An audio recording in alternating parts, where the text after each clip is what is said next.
Bishop Robert Boxie III, thank you so much for taking the time to speak with us. Thank you for having me. Just to start us off, can you tell us how you first found out that Pope Leo had appointed you as a U.S. bishop?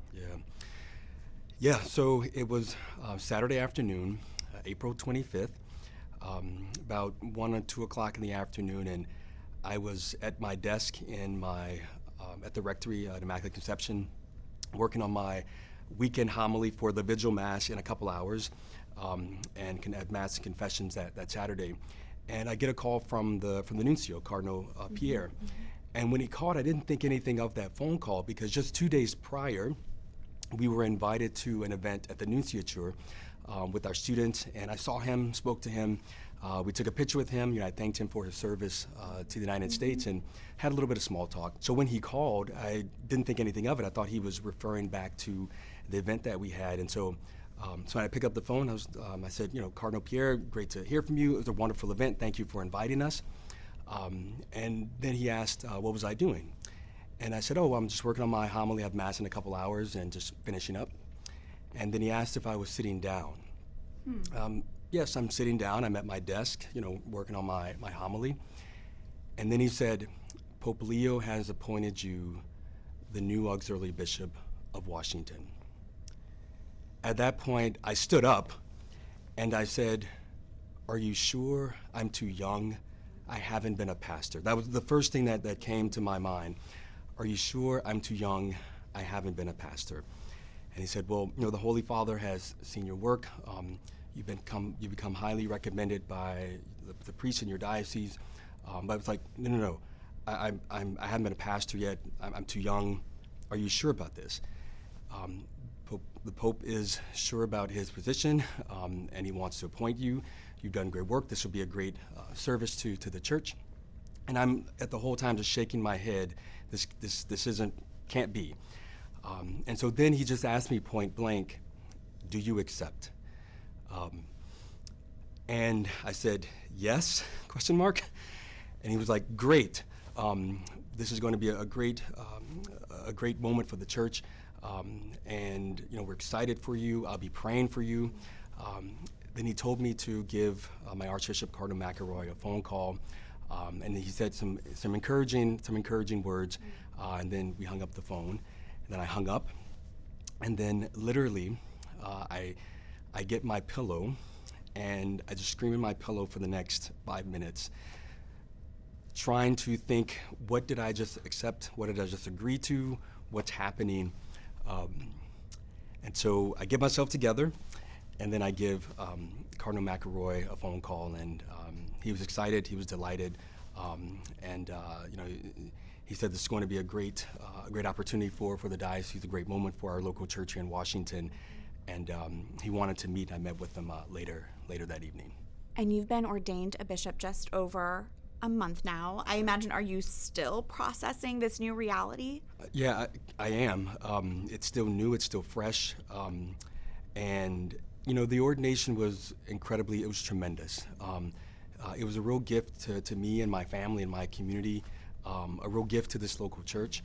And, I'm still meeting people who recognize me, on the street and whatnot, and they're excited. And yeah, it's a new reality that I've never experienced before, but it's one where I know that the Lord has prepared me for this moment. And there've been a number of graces before the ordination, at the ordination itself, and since then. And the Lord's just been incredibly generous with me. And your appointment comes just over a year into Pope Leo XIV's papacy. And it's a time when everyone's very closely watching all of his appointments and analyzing everything. I just want to ask you, why do you think Pope Leo appointed you as a U.S. bishop? Yeah, that's a great question. Leo is different. I think he's very much continuing the tradition of these past popes, Pope Benedict, Pope Francis, but he's putting his own stamp, his own mark on it. And I think one ways of continuity with Pope Francis is he wants to select bishops and shepherds that are close to the people, that really have a sense of where people are, the smell of the sheep, and who are on the ground in the trenches with folk. And that's really what my priesthood has been. I've been very much with my parishioners, not only the ones in Immaculate Conception while I was in residence, but very much so with my students at Howard and that community. And that's actually been the hardest part of this appointment, is leaving that community. But I'm not far, and I'm not far away, and still will hope to remain close to them, and really all of the parishioners that and parishes that I've ministered to in the diocese. I'd love to hear more about your background and formation. I know you grew up in southern Louisiana, which is a very culturally Catholic part of our country. How did Louisiana help form your faith? Catholicism runs deep in the soil of Louisiana. Faith is really in the water. And, it was just a part of growing up. You really didn't think about, where you would be on Sunday. You always knew that you would be at Mass. And the other thing, too, is even the school academic calendar follows many parts of the liturgical calendar. For instance, Mardi Gras, which comes the day before Fat Tuesday, the day before Ash Wednesday. Right. And we would get those days off. We would also get, the week surrounding Holy Week and Good Friday off as well. There was something very consonant and harmonious with sort of civic public life and also our personal religious liturgical life. And so it was just in the air, it was in the water, it was in the community, and yeah, faith and Catholicism runs deep in those parts. And the salt of the earth people down there, and I'm just grateful for being a part of that heritage and that history and that legacy. That faith is so integrated into just Absolutely. everyday life. Absolutely. After gaining your chemical engineering degree from Vanderbilt, you then went on to Harvard Law School, and from there, you clerked for a federal judge in Maryland and then worked as a successful lawyer here in Washington, D.C., and it was then that you discerned to become a priest. And that is some high achievements that you decided to step away from and to enter seminary. Can you just reflect on what your spiritual life was like during that season in particular? Harvard Law, successful lawyer. Yeah, great question. Well, if you can believe it, I became more Catholic, if you will, or I was living out more of my faith in law school. Wow. Before law school, my faith was just something very personal and very private. I would go to Mass on Sunday, try to help out and volunteer at the parish, when I could. But it was really in law school where my faith became more public, and I was able to share it with others. We had a study group, a study circle of guys that formed in law school, and we would meet weekly. And I'm very in debt to Opus Dei because they had a house right across from the law school campus, and we met there weekly. That was the first time I had gone adoration, was growing in my prayer life and spiritual life, and so it was really during law school where my faith sort of grew. And we had a very active Catholic Law Students Association, so I was very active in that. And to be honest, that was the first time that I had gone on a vocations retreat for the Archdiocese of Boston. Now, the graduate school chaplain at the time, he basically gave me a pamphlet that said, hey, you need to go to this.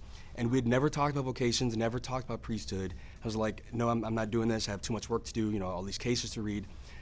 But I went, and that was the beginning, at least at that point in my life, of trying to figure out, okay, I think the Lord has some plans for me, that I need to be open, not just what I want to do and my career trajectory, but it was an opening for me to consider, okay, I think the Lord wants to speak into my life. And so fast forward, when I come to Washington, I wanted to get involved in my faith, and I got connected to the young adult Catholic community here, which I was surprised to discover how active and vibrant it was. And that was, again, a further help for me to live out my faith publicly. Yeah, I eventually went on another vocation retreat for the Archdiocese of Washington to see if the first one was a fluke or if that was just, just a happenstance. But you were still maybe a little skeptical. No, I was. Yeah. I had, had a great clerkship.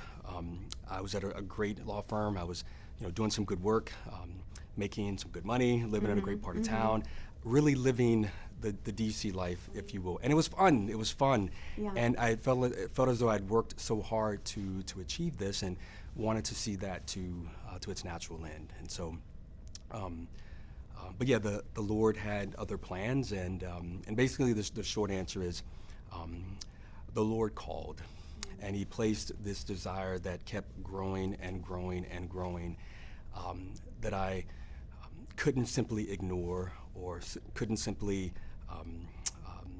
disregard. Wow. But in entering seminary to go from Harvard Law to Catholic priest, was that a scary jump?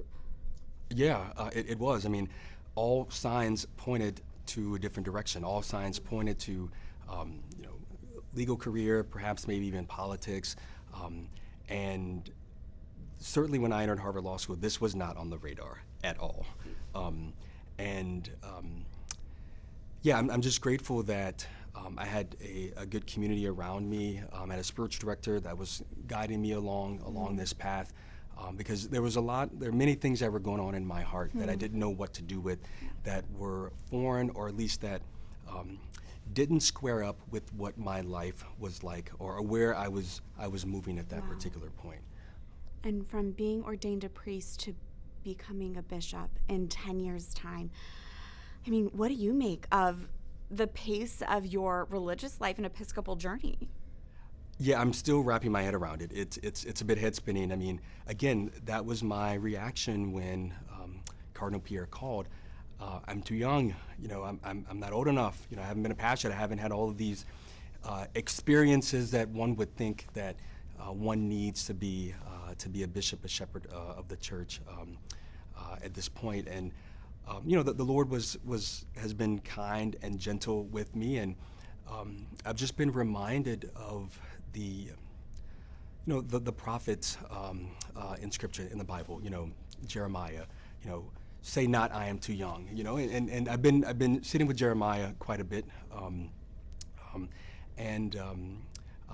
Isaiah as well, and Samuel. There's been a history in Scripture of the Lord calling people at a young age, and age not being sort of a barrier or an obstacle for the Lord to use them to do His work. And but so, in fact, maybe a strength. Yes. That's the prayer. Yes. Prior to this appointment, you served as Catholic chaplain for 6 years at Howard University. Can you tell us more about that experience and how that experience shaped your priesthood? Yeah, I'll just start out by saying this. For the 6 years that I spent at Howard, I had the best job as a priest in the United States, hands down. And I would put that to any other priest in the United States. And the reason I say that is Howard is an incredible community. It's one of the premier historically black colleges, universities in the United States. It's incredibly diverse. Students from all over the world come, and it's a really special, unique community that is unlike any other community that I've ever been in, and really unlike any other community, I think, in this country and in the world. Just from the students that it's able to bring, its history, its legacy, the alumni and the things that they go out and do and really, change the world. And so to be Catholic chaplain at an institution like this with its storied history and alumni and its legacy, and to really be to rebuilding a Catholic ministry there, it was incredible. Now there were some challenges in the beginning, coming out of the pandemic, but over the years we've been able to build a really vibrant, active, growing Catholic community. And I'll just put into perspective as well. We have about 110, 111 HBCUs in the United States. Okay. About 10, 11 of those universities have a Catholic ministry. So about 10%, which is not a great number. And of those 10, about 5 or 6 have a priest on campus. Wow. So what we're doing is one of 5 in the entire United States and really in the entire world. So it makes this community of young adult Black Catholics really unique and really special. And it's an area where it's ripe for even more evangelization and bringing more folks into the church. There's such a need there. Absolutely, absolutely. You are the youngest U.S. bishop at 45 years old, and up until this point, you've been ministering to young college students. What do you think it is that the youth have to offer the church right now? Wow, they have an incredible amount to offer. I mean, their creativity, their ideas, their perspective, their zeal and enthusiasm. They give life and energy to the church and really, any space that they enter. And, my students have really affected how I minister, how I serve, how I think about the faith, and helping me to relate better to them. And how do I speak to them in a way that speaks to their experiences and their life and their concerns. So they give me a new perspective and how to be more effective in my ministry. And I'll just share one brief example. One of our students who graduated, he's a really remarkable, talented, gifted young man. He was the director of our choir, our gospel choir that we have in our ministry. And we had the choir in the back of the congregation. And he came with an idea. It was like, Father Boxie, I think we should move the choir to the front so people can see them, so we can see us, and we can give that energy, that excitement, that enthusiasm for the rest of the congregation. They could join in and participate more. I was like, I prefer you guys to be in the back, so that we can hear you but not necessarily see you. It's like, well, let's just try it and we'll see how it goes, and we'll go from there. And we've been doing it ever since.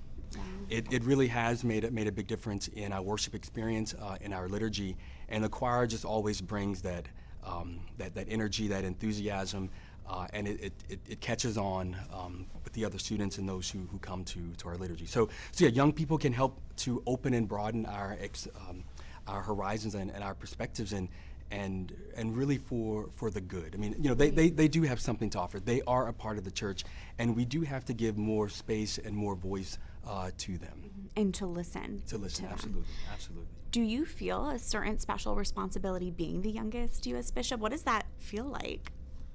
Yeah, I mean, I have no problem being John the Beloved of the Bishops' Conference here in the United States, one who was close to the heart of Christ, and I do hope to grow in my relationship with the Lord in that way, and yeah, I do feel as though I have a responsibility to bring youth and enthusiasm and zeal and my perspective, being with young people so much and being closer to them, than many of my brother bishops. So yeah, I think there is a responsibility for me to bring that perspective to them. Your appointment marks the first time in nearly a decade that an African American has been appointed a U.S. bishop, and you reflected on that very movingly at your Episcopal ordination mass. And to the Black community here, in such great numbers today, you have waited and prayed a long time for this moment.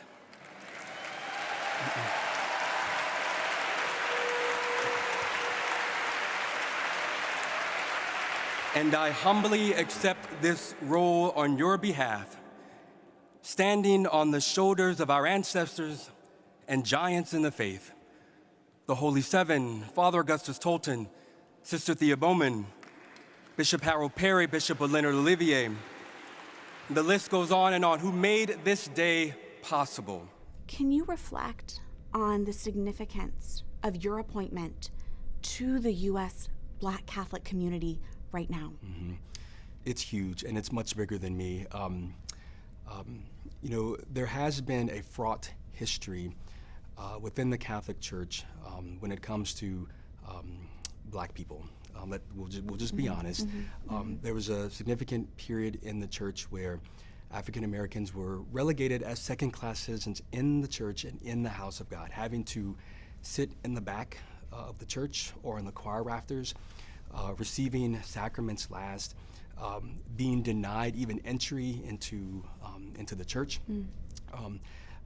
Black men being treated horribly in seminaries and being refused to study for the priesthood and religious life, and also for black women being refused or being treated poorly in convents, and so there's been a fraught history within the black community and the church. Now, the church has done an incredible amount of good, as well in the black community, especially when it comes to education and schooling. But there is still some healing that has to take place, and I think with my appointment, so many people feel hope. So many people feel that the church hasn't forgotten them, even despite the fact that there may have been moments of neglect and frustration, parish closings, school closings.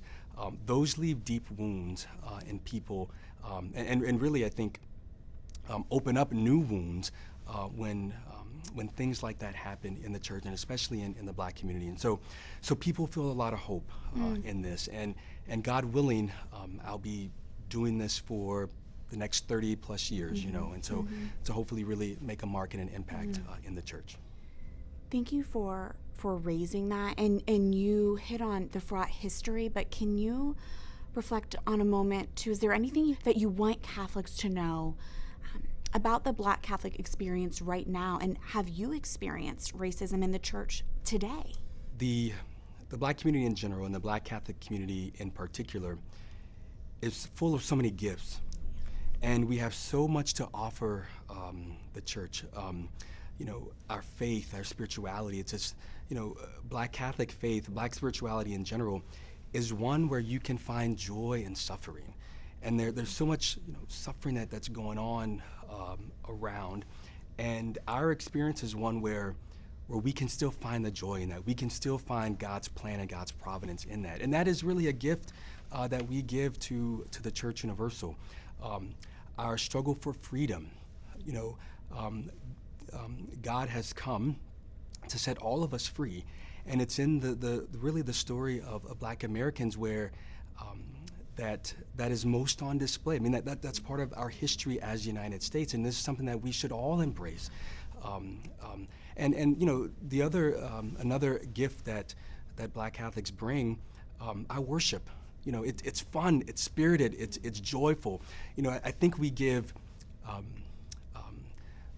folk in general, Catholics in particular, the permission to worship with your whole body, right? I mean, and it's so frequent in the Psalms where, in Scripture, where it says, clap your hands and raise your eyes and move. I mean, this is the Spirit moving, and I think we as Black Catholics give other Catholics permission to move and to shout and to really tap into the Spirit within you, to unleash that Spirit. And I think that's one of the many gifts that Black Catholics bring to the table. Do you think Pope Leo sees your appointment as a way to better minister and better evangelize to the U.S. Black Catholic community right now? Absolutely. I mean, he has African ancestry in his blood. Grandparents coming from Haiti through New Orleans, the Creole community in New Orleans. I'm also part of that Creole community in Southwest Louisiana, and so I feel a kindredness with the Pope, and I'm really excited to meet him when I get that opportunity.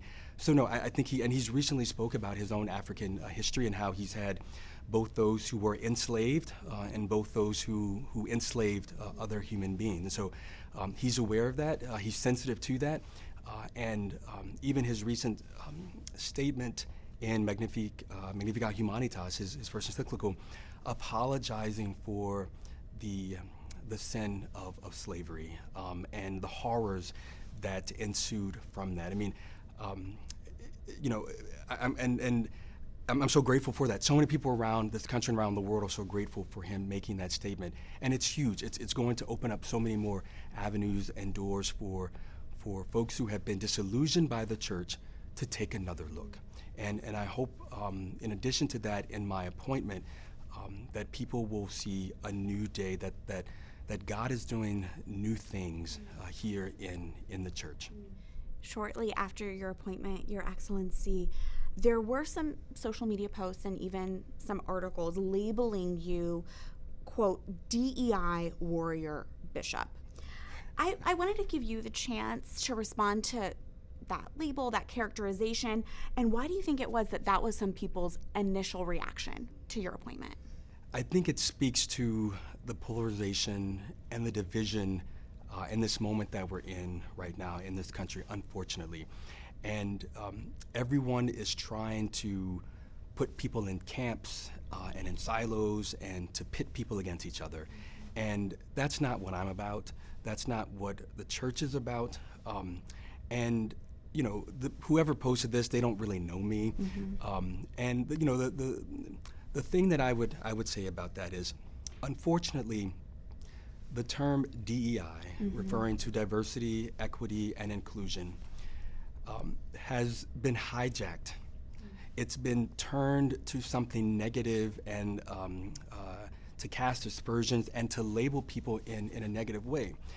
And when we think about it, diversity, equity, and inclusion, these are things that have actually been a part of the church and a part of the Christian faith from the very beginning. You know, God is actually the author of diversity. It was intentional in his plan that we all bring something beautiful and different to the table. Each of us is made in the image and likeness of God. We're all equal before the Lord. And inclusion, I mean, you know, the church is universal. The church is to be the home for everyone. Christ came to gather all the nations. And if you think about it, this is exactly what heaven will look like, right? And so, and we pray in the Our Father prayer, on earth as it is in heaven. And so, you know, if heaven will be like this, then we have a duty, an obligation, a responsibility to work for that heaven right now. And so my thought in that is, it's unfortunate that these terms of diversity, equity, and inclusion, which really have been a part of the Christian, the Catholic tradition from the very beginning, have been twisted in a really negative way. I mean, I think it's a tactic of the enemy to twist something good, to twist it slightly, and to turn it bad or negative or pit it against each of us. And for us to be looking at everything through a political lens. Exactly. Finally, I know that as auxiliary bishop, you'll largely be assisting the Archbishop, Correct. Cardinal Robert McElroy here in D.C., but you do have this special insight, having worked in D.C., served as a priest in D.C. So what do you see here as your mission during this appointment? Great. Yeah, I want to just to connect with more people.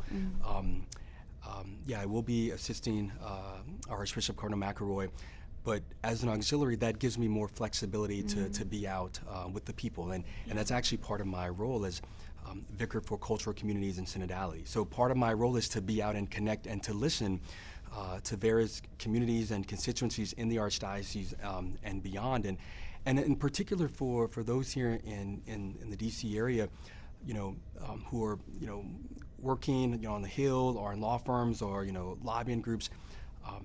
I've been there, and I've had that experience as well, and so I feel as though I can have a special connection with the young people, young adults that are here in the city, who are trying to navigate this space and this world and figure out where the Lord is really calling them. And I feel like I have a special access to that group, to that community, where I can speak to them in a real and authentic way, just from my own experience. And I really do like being with people and hearing other people's stories and see how the Lord is working in their lives and really growing in communion and in friendship and relationship together. I look forward to just connecting with so many people here, you know, not only in the Washington D.C. area, but also all around the country, because there are a number of folks who are seeking and who are searching, and I was there too, seeking and searching. Where is the Lord in this? How is He calling me to glorify Him with my life, with the gifts that He has given to me? Such a message of hope. Bishop Robert Boxie, thank you so much for your time. Thank you, Catherine.